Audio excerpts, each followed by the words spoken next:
نشئی ته به الله بخانه نه کوي. مدمن الخمر هغه سړی چې دایمي او ابدي نشئی وي. د الله ښکلی جسم دی په لوګو باندې سوځوي، د الله ښکلی جسم، د الله ورکړې ښکلې ځواني دی په فضولیاتو باندې ضایع کوي. داسې کمقل او بېوقوفه به څوک وي دومره ښکلی جسم او ښکلې ځواني دا لاړه شي، تباه او برباده شي. کور کې ورته بوډۍ مور ناسته ده، ځوان زلمی زوی به مې دیاړي او مزدوري کوي، ما به ساتي. پلار سپین ږیری په کټ پروت دی، د دې بچي منتظر و، دا بچی یې لویو د دې دپاره چې خو زه ناجوړه شم او زه سپین ږیری شم او زه په کټ پریوځم، نو ځوان زلمی زوی به مې سهاره وګرځي، دی به مزدورۍ کوي، دی به دیاړۍ کوي، ما به هم ساتي او ځان به هم ساتي. د نشیانو د مور او د پلار نه پوښتنه وکړئ، سترګې یې د اوښکو نه اوچې شي، کاش چې زما دا زوی یې نیک عمله وی، کاش چې زما دا زوی یې صالحه وی. ای خیر دی موږ له دې ګټه نه کولی، خو چې بېعزتۍ یې راله نه کتلی، خو چې تاوانونه یې راله نه کتلی.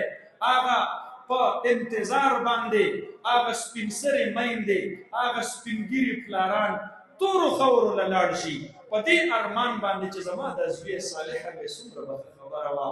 ما ته یو ملګري مې ټلیفون وکړو، ما ته وی مفتي صاحب زما یو کشر ماشوم بچی دی د آیسو په نشه باندې راوړېدلی دی، هغه کور کې چې کوم دی نو آیس یې دومره ډېر کړي وو چې بیا خوب ورله نه ورتللو، ورځې او د شپې به ویښ وو. بالاخر دماغ یې ودانګل، پستول یې د ځان سره راغستی او تماچا مور له یې په سر باندې کېښودله، مور یې ویشتله، مور ترېنه په کمره کې پټه شوله. ما ته یې وویل مفتي صاحب مور یې 3 ورځې په ځان پسې دروازه بنده کړې وه، هېڅ یې نه دي خوړلي. په خپل کور کې د خپل زوی د لاسه وږې تږې 3 ورځې مور په جیلخانه کې تېرې کړلې، خویندو یې په ځان پسې د کمرې دروازې بند کړي دي. زمونږ خوږ ورور په نشه کې دی، تماچه یې راغستې ده، مونږ ولي مونږ شوټ کوي. وی زه ډېر مجبوره شوم، ما پولیسو ته ټلیفون وکړو چې تاسو زما وروڼه یې، زمونږ د کلي علاقې پښتانه یې، مسلمانان یې، دا هېڅوک نه کوي چې پردي نارینه ته ووایي لاړ شه زما د کور په دیوال باندې واوړه.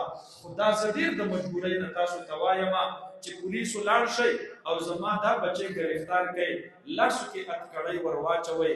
زما د ملګري په ټلیفون باندې ما ته وژړل، ما ته یې ویل مفتي صاحبو دا د زهر بوټ مې تېر کړو او ما پردو خلکو ته ووي لاړ شئ زموږ کور ته زما د زوی ګرفتار کړئ.